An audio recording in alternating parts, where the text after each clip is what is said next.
I've let my kids loot my brother's house to prove my point. So, my brother came over last month with his wife and their kid. My kids and I are huge into Lego. Like, we spend hours building stuff and leaving little scenes around the house. We'll have a stormtrooper riding a dinosaur on the bookshelf, or Spider-Man fighting a dragon on top of the fridge. It's stupid, but it makes us laugh. And honestly, it's just our thing. My brother's kid loved them. Like, he was going around the house finding all our little setups and taking pictures. Cool, whatever. But when they left, we noticed a bunch of our minifigures were gone. Not just one or two, like probably 15 of them. Some were rare ones too, that we'd spent actual money on. I texted my brother and asked him to send them back. He replied, "Oh yeah, my kid really liked those. I'll bring them next time we see you." Next time, dude, just mail them. But whatever, I figured he'd actually do it. 2 weeks later, we met up for coffee. I reminded him the day before to bring the Lego. He showed up empty-handed. Said he forgot. I was like, come on, man. I literally texted you yesterday. He just shrugged and said, "They're just toys." It's not that serious. That pissed me off. These weren't his toys to decide weren't serious. But I didn't want to start a fight in the coffee shop. So I just said, okay, next time for sure though. A month goes by and he invites us to a barbecue at his place. I reminded him again about the Lego. He sent back a thumbs up emoji. That's it. So, I had a talk with my kids in the car on the way there. I told them if our stuff wasn't waiting for us when we walked in, anything in that house was fair game.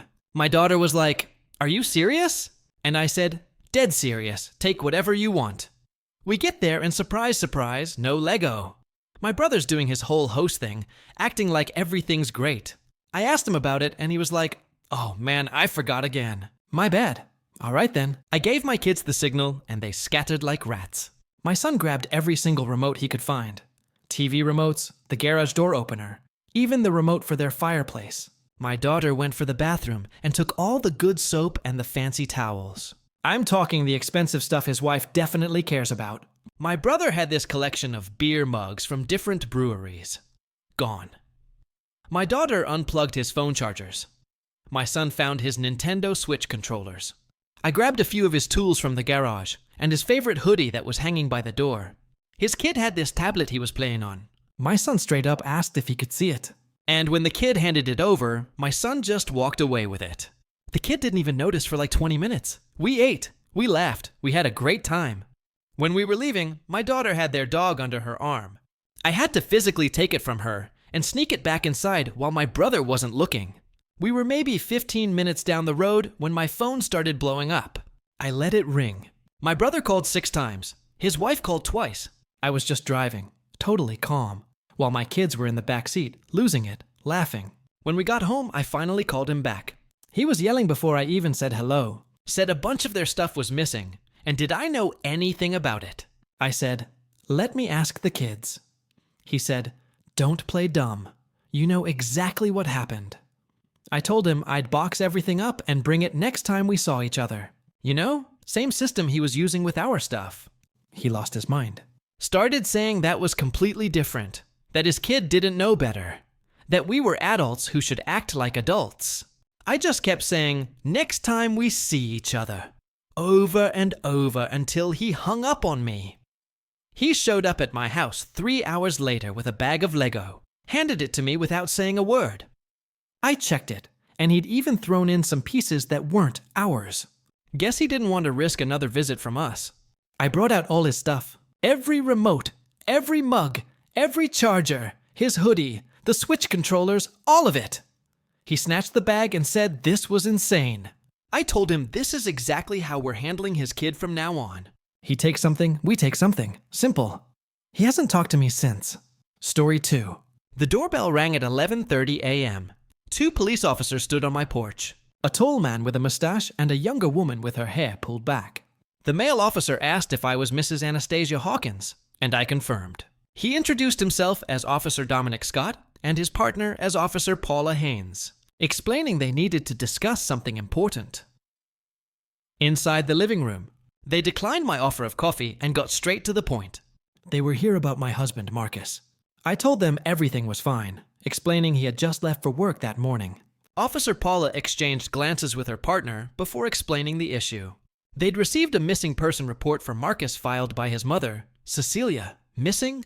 That's impossible. He kissed me goodbye at 7:30 this morning. Officer Dominic opened his notepad and explained that according to Cecilia Hawkins, she hadn't heard from her son in 4 days. When she called his workplace yesterday, she was told he hadn't been there all week. That can't be right. Marcus goes to work every day at Mir and Associates. He's been working on a big project. Paula countered that they had already checked with Mir and Associates, who confirmed Marcus hadn't been to the office since last Thursday. I tried calling Marcus immediately, but it went straight to voicemail. I explained to the officers that there must be some mistake. Marcus had been leaving for work and returning home on his normal schedule, even talking about his workday during dinner. When Dominic asked about the previous day specifically, I described how Marcus came home at 6:15. We ate lasagna, and he mentioned a client meeting running long. Paula asked when I last spoke with my mother-in-law. I told her about Sunday when we were supposed to have dinner at her house, but Marcus said she canceled due to not feeling well. Paula informed me that according to Cecilia, that dinner was never scheduled, which left me confused. The officers asked to look around, and I showed them our bedroom, including Marcus's toothbrush and clothes. When Paula asked about his passport, I opened the desk drawer where we kept important documents. The passport and birth certificate were both missing, though I explained they had been there just last week when I paid the bills. After a radio call, Dominic told me another officer had spoken with our neighbor Christian Rogers, who had seen Marcus loading bags into his car last Thursday afternoon. When I protested that was impossible because he was at work, Dominic insisted the neighbor was certain about seeing him at 100 p.m. on Thursday. I called Marcus's office and asked for his assistant, Kimberly. She sounded surprised to hear from me and revealed Marcus hadn't been in since requesting personal leave the previous Wednesday for a family emergency. Officer. Dominic began suggesting they needed to check financial records, carefully approaching what he was implying. You think he left me? That's ridiculous. We've been married for 6 years. Everything's fine between us. I checked our joint bank account on my phone and saw the balance was only 840 yuan. Last week, it had over $32,000, our savings for a house down payment. I showed them a transaction from Thursday. 31 of 500 transferred to an unknown account. There must be a mistake, I whispered. Our credit card statements showed purchases at a luggage store, Men's Warehouse, and a rideshare to the airport in the days before he disappeared. Dominic asked if Marcus had family in other states or friends abroad. I mentioned his college roommate in Costa Rica, whom Marcus had visited last year. Paula noted they would need that contact information. After the officers left, my friend Kimberly rushed over. She gently asked if Marcus had said anything unusual lately. I told her he had mentioned a promotion coming up and that we'd soon be able to afford the house in Oakage. Anna Marcus was laid off from Mir 3 months ago. Everyone knew. We thought you did too. That night, I searched our closet thoroughly and found a prepaid phone hidden in an old suitcase. It was password protected, so I had to take it to specialists to get it unlocked. The call history showed dozens of calls to and from the same number. The most recent text read, "Flight confirmed. Meet you there tomorrow." 2 days later, Officer Paula called to inform me they'd confirmed Marcus had boarded a flight to San Jose, Costa Rica, and he hadn't been alone. First update posted 5 days later. So, yeah, my husband abandoned me and flew to Costa Rica with apparently someone else and drained our entire savings account. And honestly, I'm still processing the absolute audacity of this man. For those who saw my first post, thank you for all the messages. Some of you called this from the beginning, and I wish I'd listened to my gut months ago when things started feeling off. The day after Officer Paula told me about the flight, I tried calling Marcus probably 50 times. Every single call went to voicemail. I left messages that started out confused and hurt, then got progressively angrier. By message number 30, I was screaming into the phone about what a coward he was for not even having the balls to tell me to my face. Nothing. Radio silence. Then his mother, Cecilia, called me. She wanted to know if the police had found Marcus yet, and I told her they had. He was in Costa Rica, living his best life apparently. She acted all shocked and upset, asking if I was sure, if maybe there was some mistake. I asked her point blank why she filed that missing person report when she knew something was wrong, and she got all defensive, saying she was just worried. About her son, I told her worried mothers don't wait 4 days to report their adult sons missing when they talk to them regularly. She went quiet for a second, then admitted Marcus had called her last Wednesday night and told her he was leaving me, but made her promise not to say anything. He told her I'd been difficult lately, and he needed space to think things through, and he'd call her once he got settled. I lost it. I told her she sat there and watched the police come to my house, watched me discover my husband had stolen everything we had. And she knew the whole time. She started crying, saying Marcus told her it was complicated, that there were issues in our marriage she didn't know about, and she didn't want to get involved. I asked her what issues exactly, because our marriage was fine until I found out he'd been unemployed and lying to me for 3 months. That shut her up real fast. She didn't know about the job. Marcus told her he got a promotion and was taking a sabbatical to celebrate. She actually believed he earned that money somehow. We met at a Panera near her house 2 days later because she insisted we needed to talk in person. She looked terrible. Hadn't slept, mascara smudged, the whole thing. She kept saying she didn't know Marcus would do this, that he'd always been such a good boy, that something must have happened to change him. I laid it out for her. Marcus was laid off in July. For 3 solid months, he got up every morning, put on a suit, and pretended to go to work. He came home at normal times. He talked about projects and meetings and clients that didn't exist. He stole our entire savings, money I'd been putting away since before we even got married, and used it to fund whatever life he's building in Costa Rica with whoever he took with him. Cecilia kept insisting there had to be an explanation. Maybe he was depressed. Maybe he had a breakdown. I told her depressed people don't book flights and buy new luggage, and carefully planned their escape over multiple days. This was calculated. Then she hit me with something that made my blood boil even more. She said Marcus had called her yesterday morning from Costa Rica. He told her he was safe, that he was sorry for worrying her, and that he'd explain everything soon. When she asked about me, he said I'd be fine, and that we'd grown apart. Grown apart. This man kissed me goodbye every morning, told me he loved me, made plans for our future house in Oakage, and apparently we'd grown apart. And I just didn't notice. I asked Cecilia for the number he called from. She said it was blocked. Of course it was. The bank situation is a whole nightmare. I went to our bank branch on Friday and met with this manager named Adam, who looked about 12 years old and kept apologizing like it was his fault. He pulled up all our account activity and showed me everything. Marcus had been slowly moving smaller amounts to a new account he opened in August, just his name on it. The big transfer happened Thursday morning at 9:47 a.m. while I was at work. Adam said, since it was a joint account and Marcus was an authorized user, technically he didn't steal anything. It was legal for him to take it all. I asked about the credit cards. Same thing. We were both authorized users, so even though he maxed them out buying his escape supplies, there was nothing illegal about it. I called a lawyer that same afternoon. Her name is Lucy, and she was recommended by Kimberly. Lucy said I could file for divorce and try to get some of the money back through asset division, but if Marcus spent it all already, there might not be anything left to recover. She said my best shot was to freeze everything immediately and document all his purchases, which I'd already done. I started going through literally everything in our apartment. Every drawer, every box, every random piece of paper in his car, which he left here, by the way, because apparently he didn't need it for his new life. I found insurance paperwork for a storage unit I didn't know we had.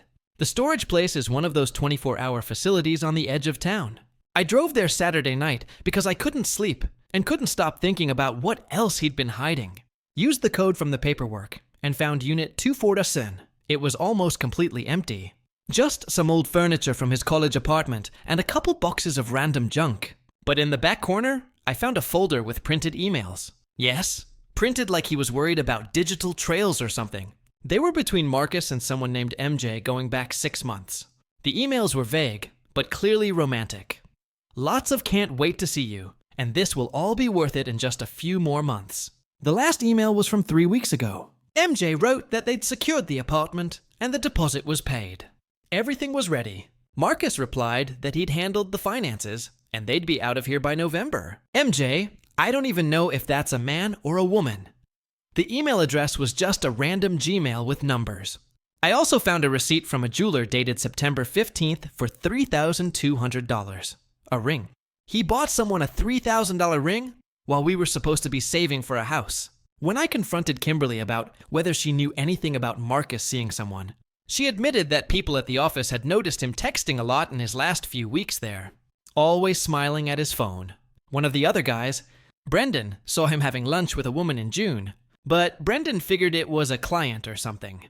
I asked Kimberly why nobody told me any of this. She said they thought I knew about the layoff and just didn't want to talk about it, and the woman thing was just gossip they weren't sure about. Everyone assumed we were handling it privately. My sister Maria finally came up from Portland yesterday.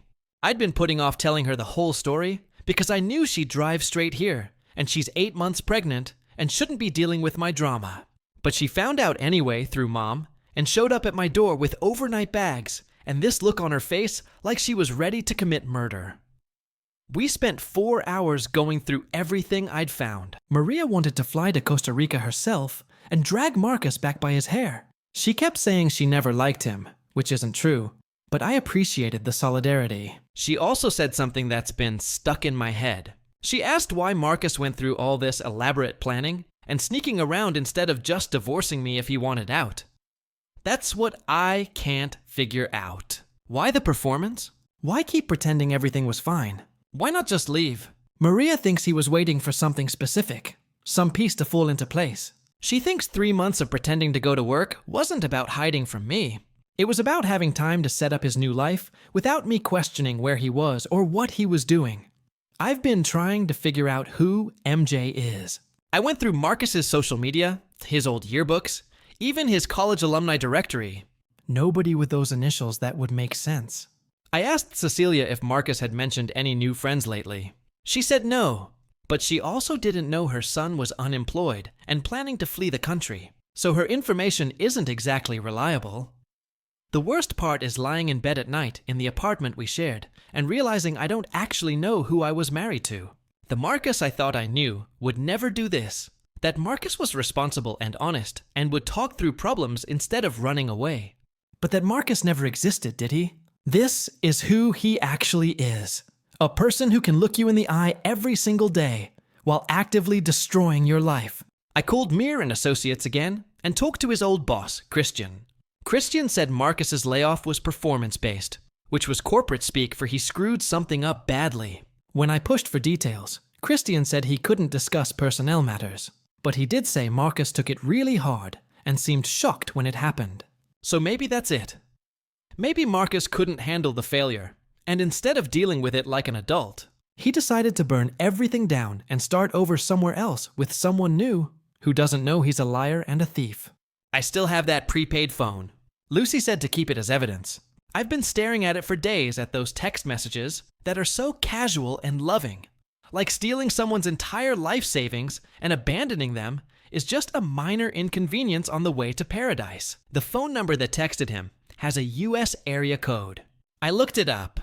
It's from Seattle. So MJ was here somewhere in Washington, planning this whole thing with him. I tried calling it yesterday from a blocked number. It rang 4 times, and someone picked up but didn't say anything. I could hear breathing and background noise that sounded like waves or wind.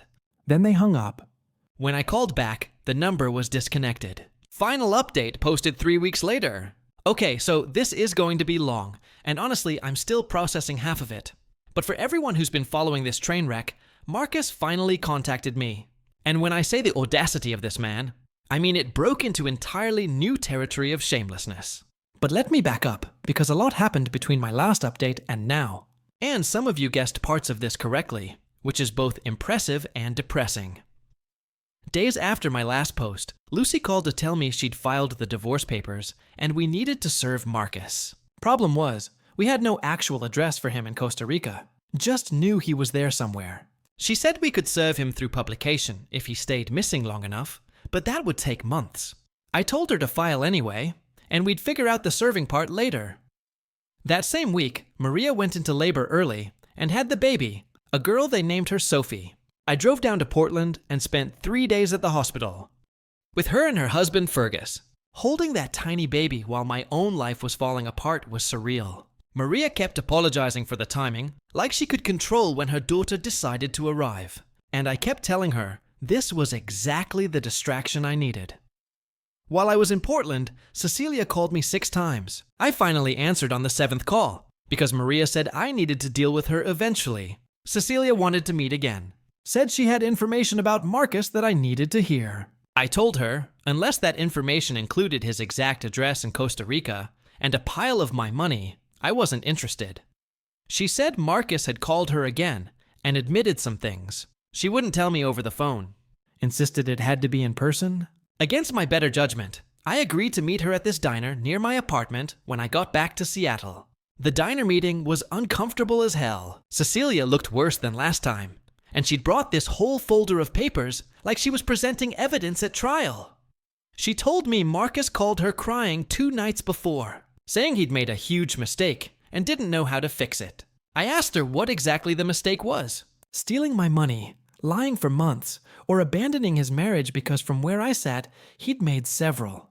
She said Marcus admitted he'd been seeing someone he met online. When he lost his job, he spiraled and convinced himself his entire life here was a failure. And this other person represented a fresh start. The person's name is Madison Jimenez, a woman, which honestly I'd figured out already. But hearing it confirmed still felt like a punch. Cecilia said Madison lives in Seattle, and they met through some online gaming community Marcus had joined last year. I didn't even know Marcus played online games. I asked Cecilia why she was telling me this now, and she got all defensive, saying she thought I deserved to know the truth. I told her the truth would have been helpful 3 weeks ago when the police were at my door. She started crying, saying Marcus was her son, and she didn't know what to do. She was caught between us. I told her there was no between us anymore. Marcus made his choice when he drained our bank account and flew to another country. She could be on his side if she wanted, but I was done pretending we were all going to work this out like one big happy family. Then she hit me with something that actually made me pause. She said Marcus wanted to talk to me, that he'd asked her to set up a phone call. He apparently didn't want to contact me directly because he was afraid I'd, and I quote, react badly. I lost it right there in the diner. I told Cecilia that Marcus stole everything I had, made me look like an idiot, and abandoned me without a word. And he was worried about me reacting badly. She tried to calm me down, but I was so far past calm. I told her to give Marcus my number. Oh wait, he already had my number. He'd just been too much of a coward to use it. I left the diner, got in my car, and sat there shaking for 20 minutes. Then I called Lucy and told her about the Madison Jimenez's name. She said she'd look into it for the asset division case. Marcus called me 4 days later. Unknown number, which I almost didn't answer, but something made me pick up. His voice sounded exactly the same, and that somehow made it worse. He started with how sorry he was, how he never meant for things to happen this way. I cut him off and asked him which things exactly, the cheating, the stealing, or the abandoning. He got quiet, then said it was all more complicated than I understood. I told him to uncomplicate it for me then. Right now, he started rambling about how losing his job destroyed him, how he felt like such a failure, how he couldn't face me every day knowing he'd let me down. He said Madison understood what he was going through because she'd gone through something similar, and talking to her made him feel like himself again. Over time, they developed feelings, and when she suggested they start over together somewhere new, it felt like the only way out. I asked him why he didn't just tell me any of this.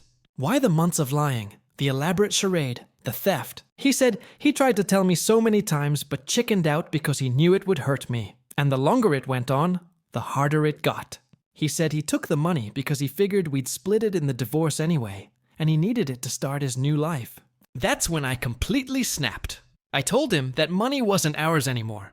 It was mine. My savings from before we even got married. Money I'd earned and saved while he was apparently playing video games with his girlfriend. He tried to argue that joint account meant joint money, and I screamed at him that joint meant we decided together.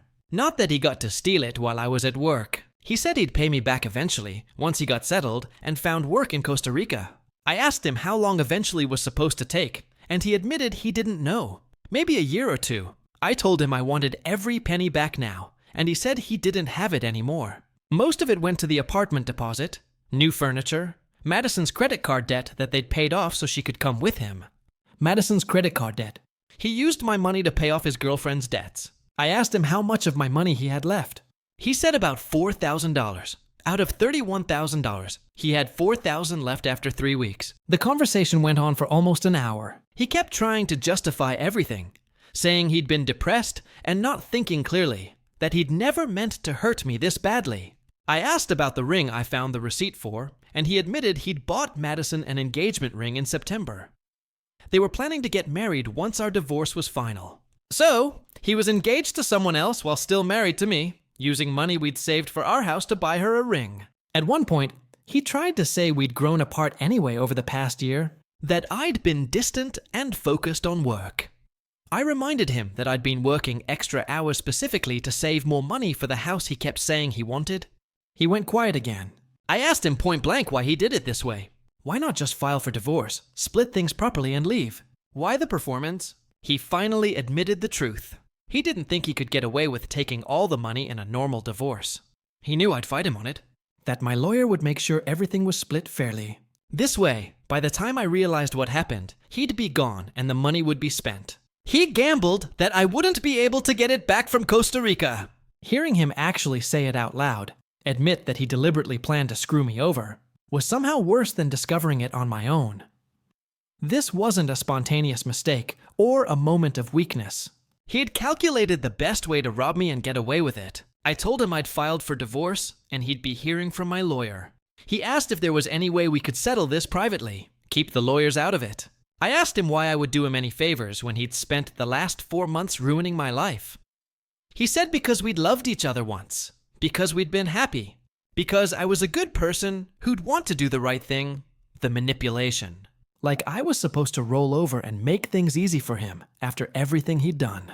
I told him the right thing would be him getting on a plane, coming back to Seattle, and facing the consequences of his actions like an adult. He said he couldn't do that. His life was in Costa Rica now with Madison. I asked if Madison knew he was still legally married, and he said yes, she knew everything, and supported his decision to leave. I hung up on him. I couldn't listen to another word. Lucy was thrilled when I told her about the call. Apparently, him admitting to deliberately hiding assets and planning to keep them from me was exactly what she needed. She said it probably wouldn't get all my money back, but it strengthened our case significantly. She also found Madison Jimenez's social media through some legal databases she had access to. Madison is 29, and based on her Instagram, had been posting photos from Costa Rica for the past 2 weeks. Beach sunsets, tropical drinks, her and Marcus looking disgustingly happy together. In one photo from last week, you could see the ring on her finger. Seeing them together, seeing how happy they looked while I was here dealing with the wreckage of my life, made me physically sick. Maria said I should stop looking at the pictures, that I was torturing myself, but I couldn't. I needed to see it.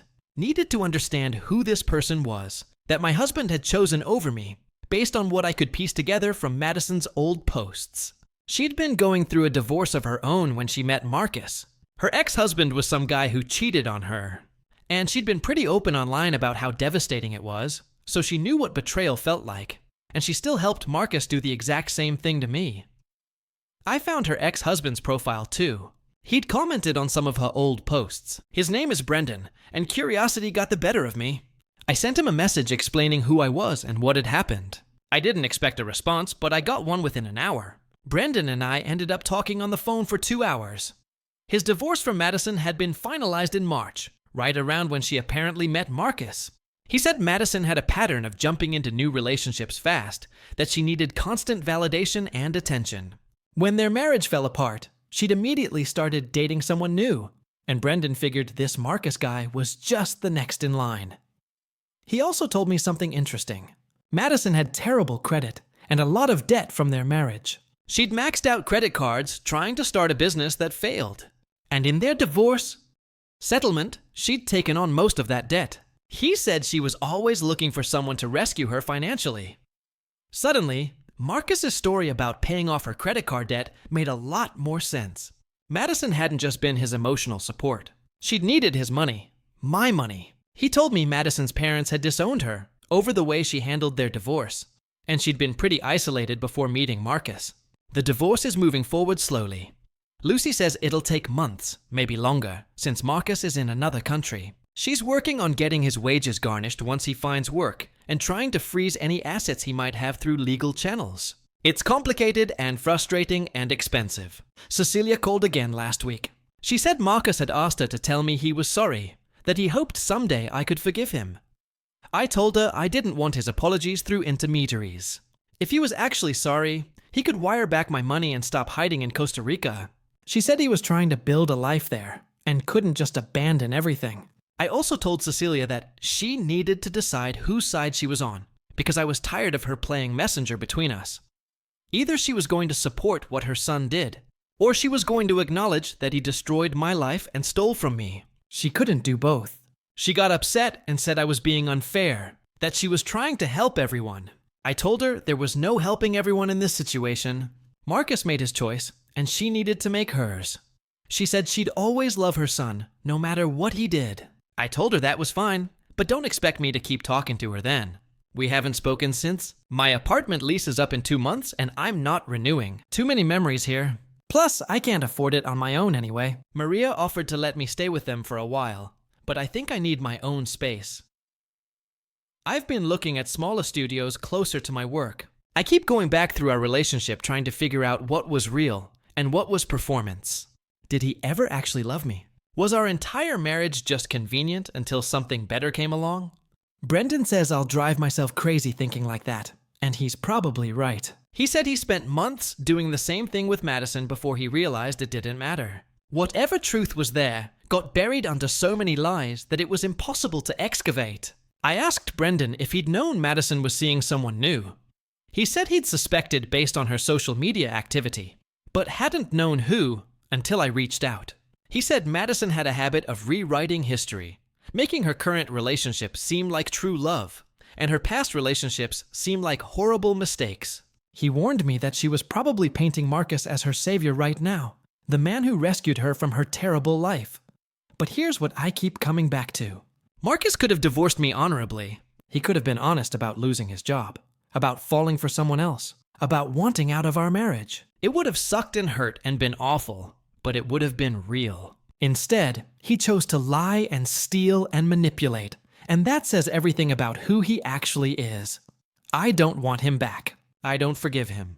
I don't wish him well. I hope his life in Costa Rica falls apart spectacularly. I hope Madison runs through whatever money he has left and leaves him for someone else.